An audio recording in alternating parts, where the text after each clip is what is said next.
Merci à tous d'être venus. Donc oui, mon journal, Marianne, a consacré, alors c'était le 12 avril dernier, un numéro complet consacré à l'offensive de ce qu'on a appelé les obsédés de la race du joueur de l'identité qui nous intéresse aujourd'hui. Alors l'idée du dossier, c'était de faire le point sur la nature, tout d'abord des thèses de ces nouveaux identitaires, parce que, alors vous y intéressez sans doute de près, mais aux yeux de la population, c'est quand même quelque chose d'assez obscur. Mais c'était aussi d'observer la manière dont ces thèses progressent dans différents milieux.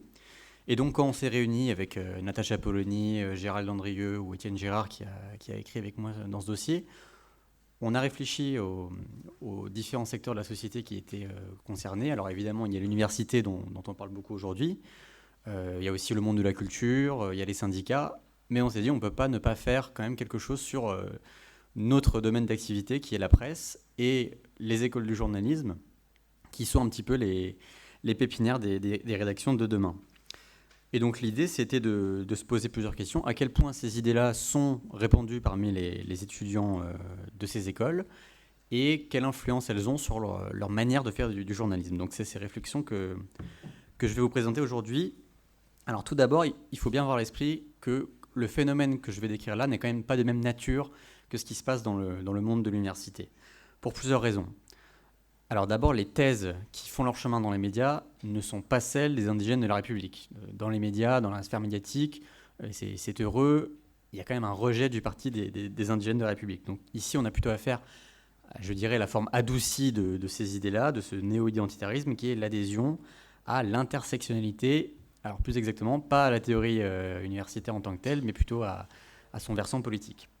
Ensuite, il faut rester nuancé sur la portée du phénomène, puisque justement, contrairement à ce qui se passe à l'université, il ne touche pas des départements entiers. C'est plutôt quelque chose qui se passe à la marge et dont l'intensité varie selon les journalistes et les médias.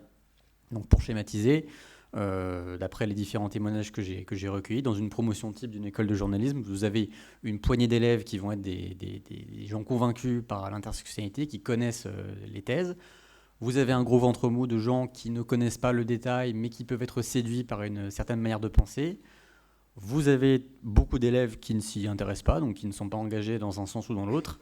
Et vous avez une poignée d'élèves qui sont engagés dans l'autre sens, donc plutôt sur une vision républicaine des choses. Voilà, ça existe encore dans les écoles, je tiens à vous rassurer sur ce point. Dernier point de nuance, les mécanismes de propagation de l'intersectionnalité ne sont pas les mêmes, là encore, dans les écoles de journalisme.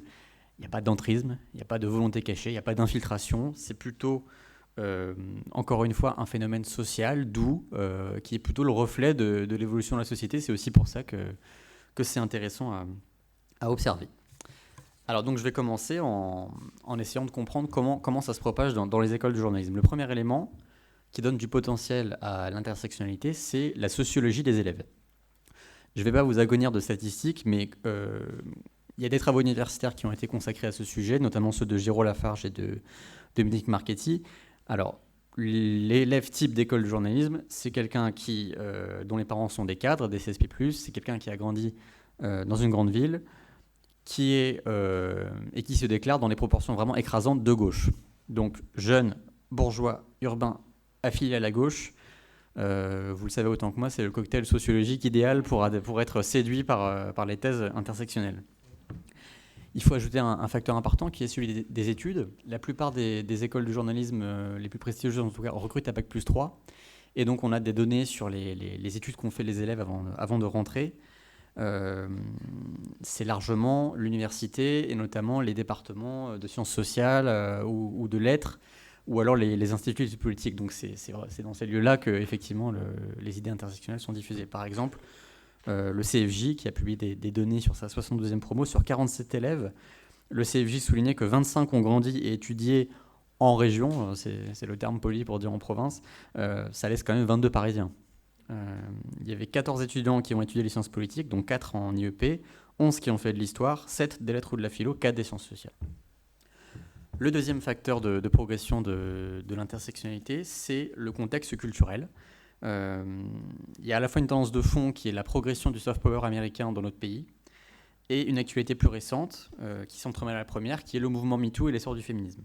Alors concernant le pouvoir culturel des États-Unis, Bon, c'est pas un scoop, hein, la société française est quand même inondée globalement de produits culturels américains, et notamment à destination de la jeunesse, donc les films, les séries, les livres. Et ces produits-là, ils colportent une vision du monde, de la société. Quand vous êtes inondé chaque jour de produits culturels, de séries, de films qui mettent en avant une vision du monde, de la société, où la notion d'identité est omniprésente, où on est invité à mettre en avant la communauté à laquelle on appartient, forcément, ça produit des effets de manière indirecte.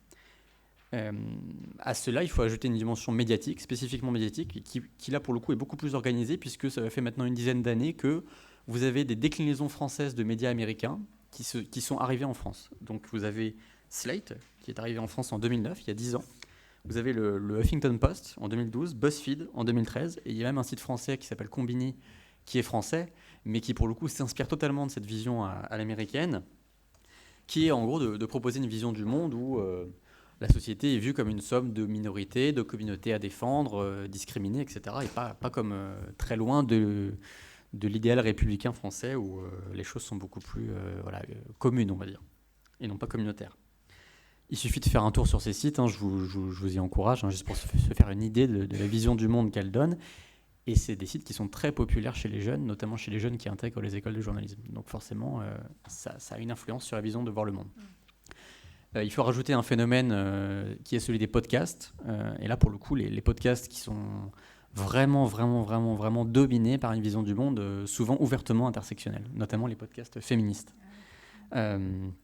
Et c'est ça qu'il faut comprendre, c'est que aux yeux des jeunes, le multiculturalisme, c'est quelque chose qui est branché, qui est cool, qui est à la mode, alors que le commun, la République, c'est parfois des éléments qui apparaissent plutôt comme des vieilleries, un petit peu déconnectés du réel, et voilà, c'est aussi un élément qui est important.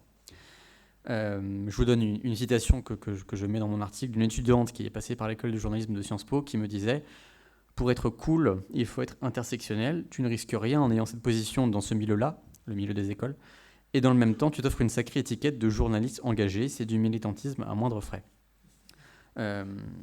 Et donc, il y a aussi l'essor du féminisme. Alors là, c'est assez intéressant, parce que de tous les témoignages que j'ai eus, ça a beaucoup changé depuis 10 ans. C'est-à-dire qu'il y a 10 ans, personne ou presque ne se réclamait ouvertement du féminisme, alors qu'aujourd'hui, c'est quasiment le cas de tous les élèves, de dire « je suis féministe ». C'est évidemment pas un mal d'être féministe, sauf que, comme vous le savez, le féminisme est l'objet de débats rudes, et qu'il y a quand même une opposition entre universalisme et féminisme intersectionnel, et que c'est plutôt le deuxième qui a le vent en poupe. Donc voilà, indirectement, ça participe du phénomène.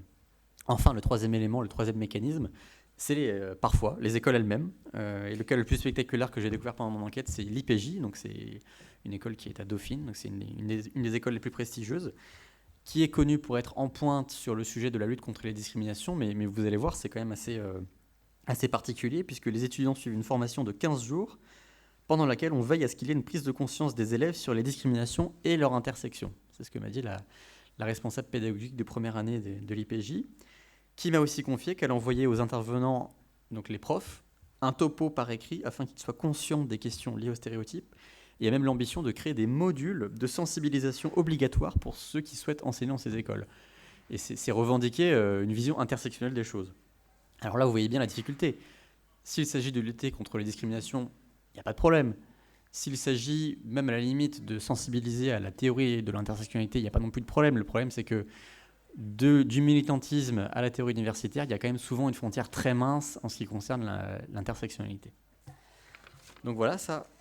Alors oui, j'avais 2 autres exemples quand même, qui attestent de la propagation de ces thèses. Vous avez le cas de l'école supérieure de journalisme de Lille, qui est là aussi une des plus connues, qui a confié son cours Stéréotypes et déconstruction à Nassira El Mouadem en novembre dernier. Nassira El Mouadem, c'est la rédactrice en chef du Bondi Blog, et qui a choisi comme cas pratique le livre Inch'Allah. Voilà, donc on peut quand même se poser des questions sur l'objectivité de l'enseignement qui est donné. Et le dernier exemple que j'avais, c'est la conférence que le CFJ a organisée le 8 janvier dernier, consacrée à la laïcité. Alors je m'arrête un peu sur cette conférence parce que ça vaut vraiment le coup.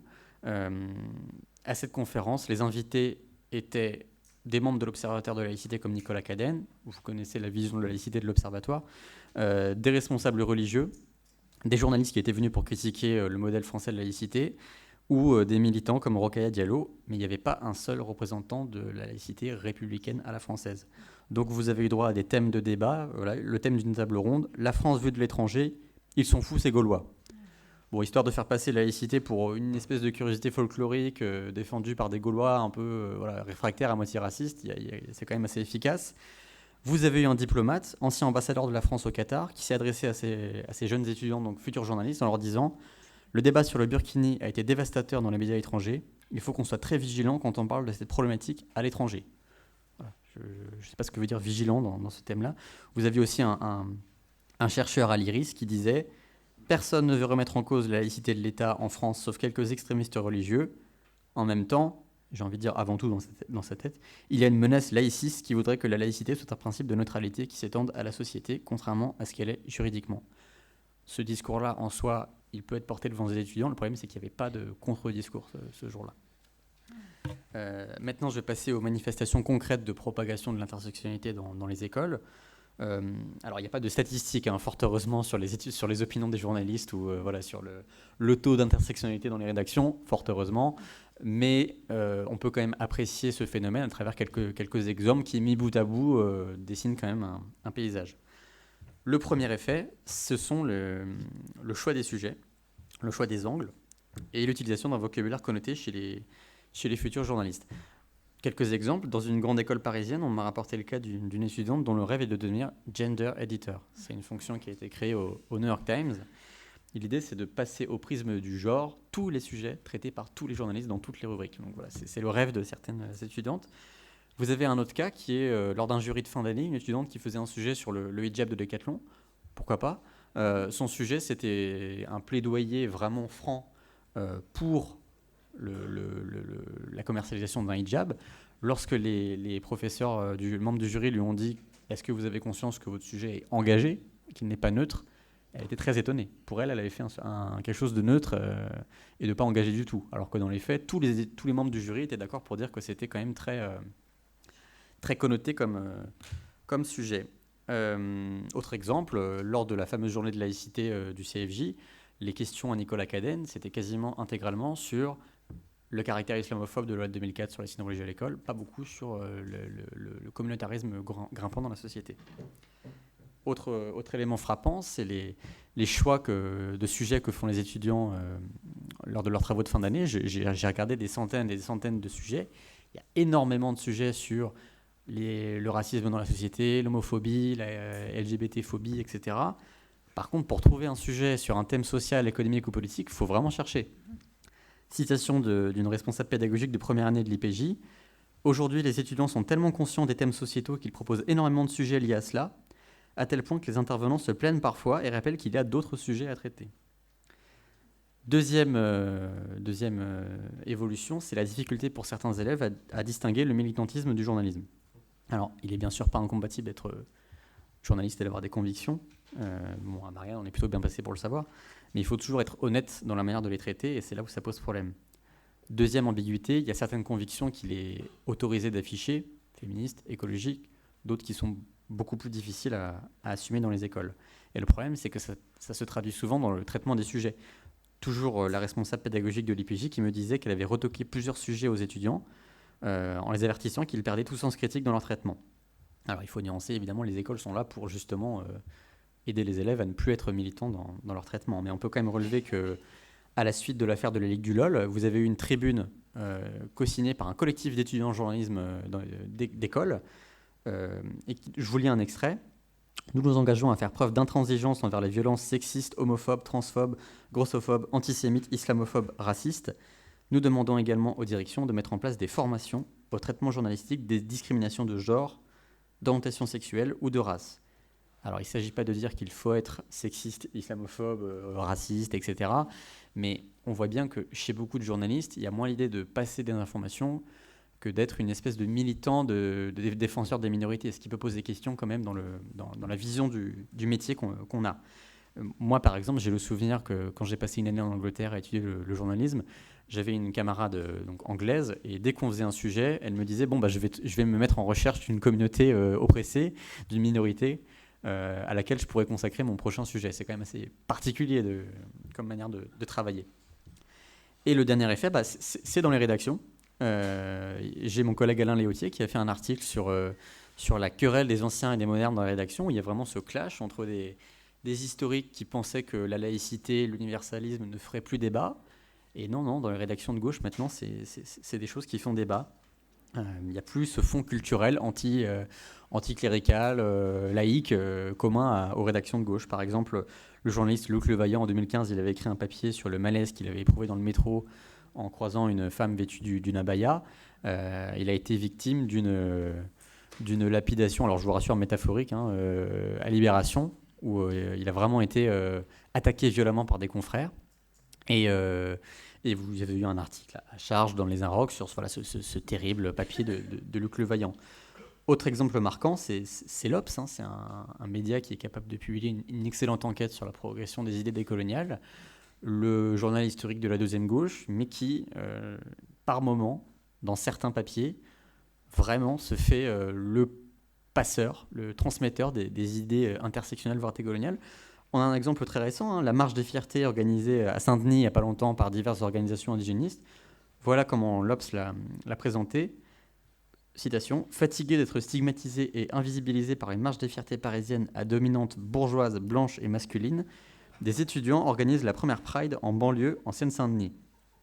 La chute du papier, de quoi faire passer la Pride parisienne pour un événement de bisounours un peu has-been. » Là, on est quand même sur la reprise d'éléments de langage des indigénistes et des coloniaux dans un média de référence qui n'hésite pas aussi à faire passer des tribunes de gens qui peuvent vous écrire que ce que révèle de façon désagréable l'intersectionnalité, c'est que le féminisme blanc hégémonique de la première vague, dit mainstream, voilait la complexité des situations d'exclusion vécues par les femmes issues des minorités.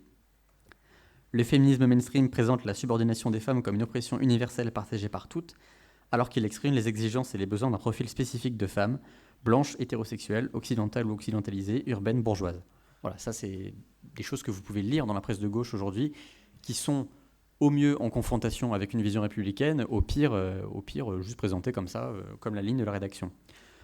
Autre exemple, vous avez quand même des portraits très, très élogieux, très laudateurs, de personnalités comme Françoise Vergès, proche des indigènes de la République, ou comme Joanne Scott, qui a publié un livre ouvertement hostile à la laïcité et à la française, dans les médias de gauche. Tout ça pour dire qu'il n'y a pas d'invasion, il n'y a pas de conquête totale, mais il y a désormais une bataille interne dans les rédactions autour de la vision de la laïcité. Et c'est un petit peu le sens de ma conclusion. Il faut rester lucide, il faut rester mesuré par le phénomène. Les rédactions de demain ne seront pas peuplées de militants intersectionnels. Néanmoins, il faut se préparer, il faut s'habituer à ce que l'universalisme dans la presse de gauche n'est plus une évidence, l'identitarisme peut devenir une vertu, et le séparatisme racial ou sexuel peut être considéré comme une option progressiste par beaucoup de journalistes. Et face à cela, la tâche la plus difficile, la plus importante, ce serait de rendre l'universalisme républicain l'équivalent de l'intersectionnalité, c'est-à-dire quelque chose de branché, d'attrayant, et de mettre en avant l'émancipation qu'il peut représenter chez des journalistes pour qui il est, pour beaucoup, synonyme de vieillerie. Et je voulais insister sur un dernier point qui est important, c'est de ne pas forcément aborder des jeunes étudiants en journalisme ou même des journalistes, même s'ils paraissent convaincus par les idées intersectionnelles, ce n'est pas toujours le cas. Souvent, vous avez des gens qui sont pleins de bonnes intentions, qui veulent lutter contre le racisme ou contre les discriminations, qui n'ont pas forcément conscience du caractère militant et du détournement des thèses qui peuvent exister. Et il ne faut pas toujours les traiter avec agressivité en considérant que c'est des militants. Souvent, vous avez des gens qui ne sont pas convaincus de faire du militantisme, qui sont convaincus de faire le bien. Ça, c'est quand même quelque chose qui arrive à beaucoup de gens de gauche. On pense qu'on fait le bien, on ne pense pas qu'on porte des options politiques. Et donc, ces gens-là sont, entre guillemets, récupérables, je pense, par la discussion, par la raison, par la confrontation de l'esprit critique. Voilà, je vous remercie.